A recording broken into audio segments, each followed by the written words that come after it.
Michel Bassé. Alors en fait, moi je viens de Courcelles-sur-Seine, c'est un petit village de 2000 habitants qui est entre Gaillon-les-Andelys ou entre Vernon et Louviers, ou à 30 km d'Évreux, voilà, c'est pour vous situer. Enfin en gros c'est vraiment la Normandie orientale, quoi, au pied du Vexin normand. Alors c'est important de dire ça parce que le village, bon, il est resté rural avec un phénomène lotissement très important, mais dès la fin du 19e, il y a eu des industries qui sont venues. Alors pourquoi je dis ça? C'est parce que la particularité de cette Normandie-là, c'est que il y a eu des gens de toutes les régions de France qui sont venus. Dans ce village, on a pu faire du collectage de la Manche, de Bretagne, de Vendée, de partout. Hein. Et puis aussi de tous les pays du monde, enfin, pas tous, mais quasiment. Hein. Des réfugiés chiliens, parlant de l'Afrique noire, Maghreb, etc. Donc je crois que c'est une particularité très très importante à dire et qui fait que sur le collectage, tout ça, forcément, ça laisse des traces. La deuxième chose, c'est que tout est parti d'une expérience d'un foyer de jeunes dans la mouvance de mai 68. Pendant que qu'on occupait les lycées, j'avais 16 ans à l'époque, que les parents occupaient leurs usines, hein, toutes les boîtes étaient occupées à part une, on a monté un foyer de jeunes qu'on peut qualifier quand même d'autogéré, quoi. Il y avait 10-20 clubs, etc. Voilà, donc ça c'est 68, donc ces deux événements-là quand même expliquent un peu mieux la suite. De profession, je suis éducateur spécialisé. Alors après, au sein de ce foyer de jeunes, dans les années, on va dire, 69, 70, jusqu'à 72, il y avait entre autres une section danse folklorique. Mais du monde, ça allait aussi bien d'Israël, Mexique, country, enfin tout ce, voilà, c'était très très Portugal, etc. etc. Et puis après, il y a eu un événement, à quelques jeunes, on avait loué des tandems, on est allé en Bretagne. Voilà, jusqu'à Saint-Égonec, en étant logés parfois dans des fermes ou autres. Et là, les jeunes qui sont venus se sont dit, mince, quand même en Bretagne, c'est quelque chose, quand même, la tradition, c'est vachement important. Donc, on s'est dit, qu'est-ce qu'on pourrait faire en Normandie? Et là, on a été vers Messager, forcément, parce qu'on ne faisait pas de collectage. On a donc fait un groupe, alors ça n'a jamais été vraiment du spectacle, on appelait ça groupe d'animation folklorique normand, qui regroupait des jeunes sur toute la vallée de la Seine, entre Vernon et Gaillon, en gros, quoi. Ça a duré à peu près 3 ans.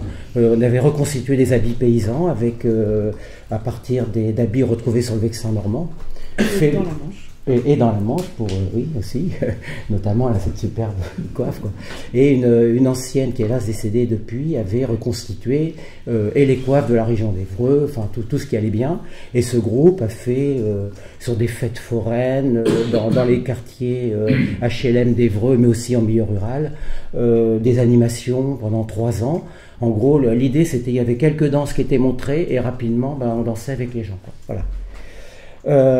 Et puis après est arrivé, comment dire, il y avait des gens dans le village et autour, comme Madame Mal par exemple, c'est un village où il y a une tradition de batellerie. Hein.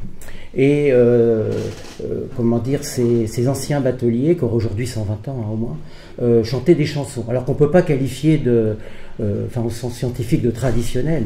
C'est des chansons, on va dire, fin 19e, début 20e, hein, sur la ville des Andelys, les petites gaillonnaises, ce sont des scottiches, des polkas. Hein.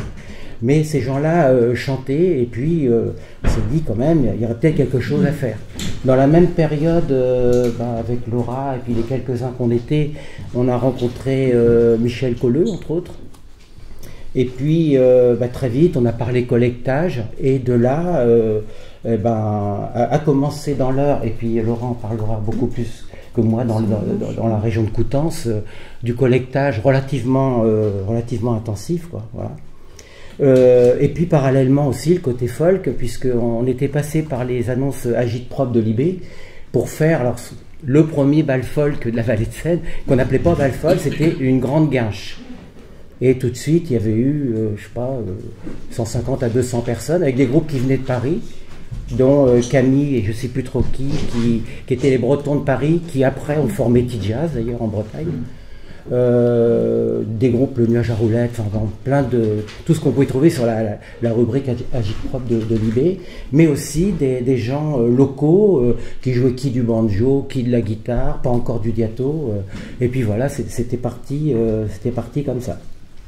Là on est dans quelles années à peu près? Alors là on est pour la Grande Guinche 75. Il y en a eu 2 de suite. Hein. Voilà. Donc la période folklorique a duré à peu près 3 ans, on va dire, à peu près. D'accord, donc c'est après. C'est après, oui, voilà. C'est après. Et Michel Colleux, il est déjà là ou c'est encore non, avec Michel, on s'est rencontrés, je crois, 60. Ah bah c'était 75. 75 aussi. C'est le même moment, ça. C'est à peu près le même moment. Et le collectage était réutilisé dans la pratique. Alors, le collectage n'était pas encore, enfin, pour vous dans la Manche, oui. Dans l'Eure, c'était surtout des rencontres avec des gens de ce village de Courcelles-sur-Seine et puis du Vexin et du plateau de Madry et des affluents de la Seine qui se trouvent par là. Mais il n'y avait pas énormément d'enregistrements. D'autant qu'il faut le dire tout de suite, sur cette partie de Vallée de Seine, des chansons traditionnelles, on en retrouve très peu. Par contre, on trouve beaucoup d'airs à danser, mais qui sont des airs allant du quadrille, on va dire fin 19e, début 20e, et puis le répertoire qu'on peut jouer, ce qu'on appelle nous les jazz musettes, à partir des années 20-30. On a énormément de photographies de ces périodes-là. Aujourd'hui encore, il y a en Vallée de Landelle, il y a un groupe qui fait encore un peu ça. Vous n'enregistriez pas parce que vous considériez que ce n'était pas traditionnel ou... Non, c'est parce que, comment dire, c'est vrai que quand on allait dans la Manche par rapport à ce qu'on voyait là-bas, c'est vrai que on pensait que la priorité était sûrement d'enregistrer dans la Manche. D'ailleurs, on avait acheté avec nos deniers un UR stéréo, on a dû emprunter un Revox. Il y a eu quand même des bénévoles, on est tous bénévoles, on n'a jamais été rémunérés de quoi que ce soit. Expliquer que vous aviez 2 branches au départ, vous étiez au départ un seul tronçon. J'expliquerai. Voilà, je finis peut-être sur l'heure, mais rapidement ça va s'entremêler. Qu'est-ce qu'on peut dire encore là-dessus? On peut dire que, alors à partir des années, on va dire fin 70, début 80, là commencent des enregistrements dans l'heure. Alors enregistrement en Super 8, on a quelques films Super 8, pas toujours sonores, parce que je vous rappelle qu'un film de 3 minutes en sonore coûte l'équivalent de 10 €, alors qu'aujourd'hui en mini DV, 10 €, on a 5 heures. Donc c'est vrai, on n'avait pas trop d'argent. Donc c'était un peu compliqué. Mais bon, il y a des films en Super 8, y compris d'ailleurs sur la Manche, y compris sur la fête de la Boise, 82-84. Et puis après, bon, peut-être que ça on l'abordera plus tantôt, les problèmes techniques. Parce qu'après il y a le VHS, des mini-DV, mais voilà.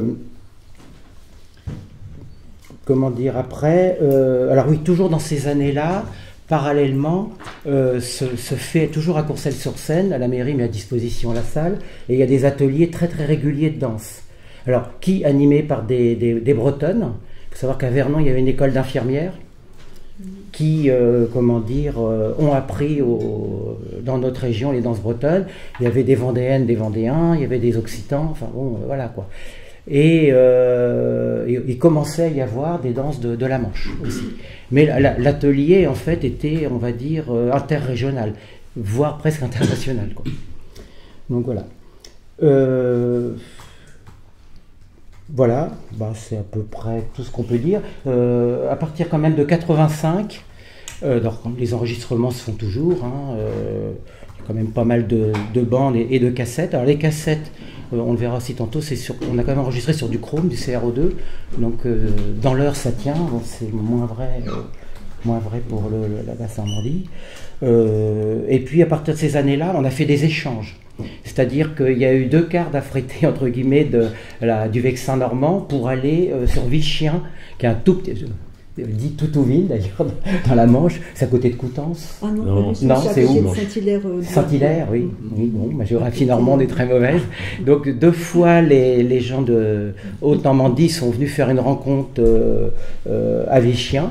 On était 100, 120. Et là, il y avait par exemple des gens comme Turquetil, que certains ont connu, Isidore, qui jouait de la vielle, cornemuse et tout. Il y avait le père Victor, enfin bon, tous ceux qu'on voit sur le disque Soleri, qui là sont décédés aujourd'hui.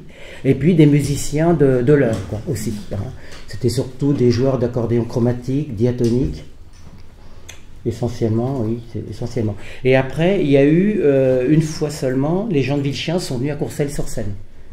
Alors avec quelques musiciens aussi, et là on avait des gens, comment dire, qui étaient dans la mouvance de la couture Bousset, ce haut lieu d'instruments à vent. On n'en est qu'à 35 km, notamment un dénommé Roux, qui jouait pour le cinéma muet à Évreux, et qui travaillait en chambre. Il allait chercher les pièces à la couture et il montait tout chez lui, quoi. Et ce monsieur-là, donc, avait joué un peu de clarinette. Et on avait également pu avoir le dernier violonneux de la Vallée de Seine, le père Drouet, qui jouait le répertoire des gens, des familles qu'on est en train de filmer en ce moment. Des gens qui étaient nés en 1890, par là, quoi. Qu'on jouait jusque dans les années 50 en Vallée de Seine. Car la Vallée de Seine, c'est la particularité, est une région de violonneux. Il n'y avait pas un village, il n'y avait pas un, voire deux violonneux. Alors, il y en a 3 connus. Dont un, le père Garnier, qui est le plus connu, on a fait 2 films sur sa famille, là récemment, en mini-DV numérique. Il a animé, je crois, c'est autour de 1300 mariages. Alors on le sait parce que la famille a gardé le cahier, et depuis 1900 jusqu'aux années 50, tout est noté, combien on lui donnait. Mais ce n'était pas son métier. Voilà. On aura l'occasion de revenir. On va revenir là-dessus, oui. Voilà, et puis il y a aussi l'écomusée, on en parlera peut-être tantôt. Voilà.